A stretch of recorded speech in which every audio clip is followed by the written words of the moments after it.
This video is for the whites and for the pick-me minorities. I need you to help me with something. I have a question for you. Before I ask the question, I want everyone to look at this. This is a priest in Chicago getting pepper sprayed by ICE during a peaceful protest. And after that, he persisted, but he's just standing here. You can go to the Courier and watch the video, but he's just standing here. This is a peaceful protest. There's nothing going on. And there's 3 ICE agents up here wearing their jeans, standing broad-chested with their arms by their side, hands on their guns. He's got his hands by his sides. He's looking up. He turns his head towards us, turns his head back around, and the moment he turns his head back around, you see this plume of smoke? That's a pepper ball hitting him in the head. He wasn't doing anything. He's white, he's Christian, he's a man, he's peaceful. Nothing's happening here. He's not causing a commotion. He's not posing a threat. And this is what they're doing to him.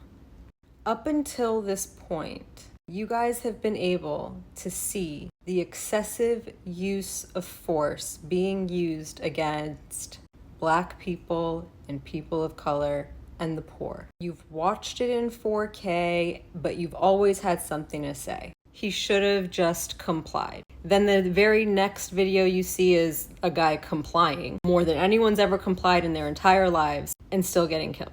Then the next video you see is a kid walking down the street or the highway, the side of the highway, walking, a kid, and having a cop unload 20 rounds into his body. All he was doing was walking at night. Well, he shouldn't have been walking at night. Okay.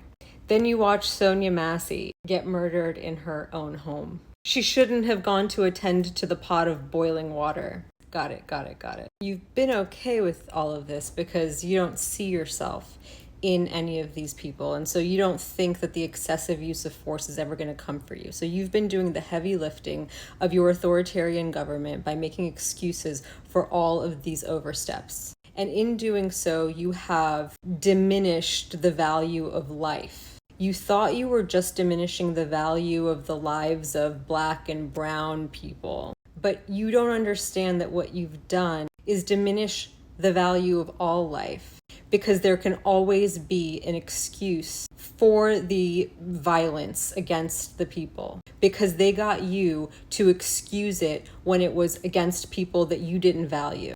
When they started to turn their violence against students, Black, brown, or white, you excused that because you'd already excused it when they were using the force against Black and brown people.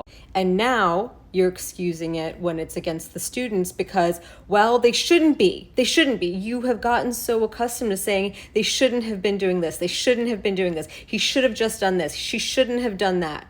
So now that you have created a reality where there is a way to justify the unjustifiable, when they start using the force against the students, you're like, okay, well, they shouldn't have been protesting. They shouldn't have been here on a visa that expired. Never mind the fact that Elon Musk was here on an expired visa. Let's not get into all of that. But you were able to make another compartment of people whose lives don't matter. And now, what are you going to do to excuse this? Because you're going to excuse it. He shouldn't have been at a peaceful protest, exercising his First Amendment right, standing up for something, exhibiting Christ-like behavior. Shouldn't have been doing all that? Okay, all right. So then where do you draw the line? I've been saying that it's going to come to your doorstep. This is how it goes. This is how we get to the end times. It doesn't happen overnight, even though it feels like it's happening overnight right now. This has been a long time coming, and your complicity has allowed it to happen because they have been successfully convincing you that you are better than the people that they are brutalizing. And as long as you can put yourself in a class that's above the people that they brutalize, you're happy to let them do it. But do you see now how it's almost to you? Because there's going to come a time, I promise you, you are going to be very unhappy with some things very, very soon. And you're going to say, well, hold on. No, we're not doing that. You're not taking my home away from me. You're not seizing my bank accounts because you didn't like what I said. What do you mean I'm a domestic terrorist? All I said is I like that new Zach Bryan song. And when you decide that, wait, we're not doing that, and they turn their brutality against you, there will be those watching from a screen saying, well, he shouldn't have said he liked Zach Bryan. That's domestic terror. It's coming for you because you've allowed it to come for everyone else. You have willingly given up your dignity and your freedom because you didn't want other people to have any dignity or freedoms. You're letting the Reds convince you, as we speak, during this government shutdown, you're letting them convince you that it's a good thing that the government will no longer reimburse emergency rooms for the emergency care that they render for people who can't pay, because they're telling you that it's just illegals that are benefiting. And so you will cut that off from everyone because you don't want one single illegal to be able to use the emergency room.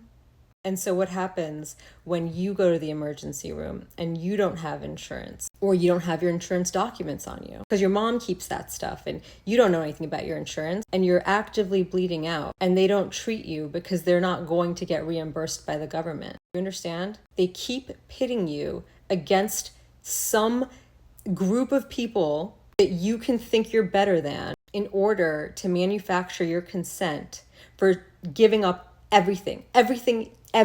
And you keep paying your taxes and you get less and less for it. At this point, what do we get? We fund these rogue fucking forces that are pegging priests in the head and roadways. What else are we getting? They're robbing you blind. They're taking away your rights. They're brutalizing you, and you still don't see that you're next. If you think that they're going to let you have anything, if you think that once all of this dust settles, you're going to be the special one that gets to keep his stuff, you're fucking mistaken. They don't care about you. They're using you. They're using your fucking ignorance and your deep sense of understanding that you are nothing to co-sign their brutality against everyone who isn't you, until all there's left is you. And then you'll be easy to defeat. You stupid fucking idiots. Wake up. Look up, literally. That's them. This is us. All of us. It's about to be too late.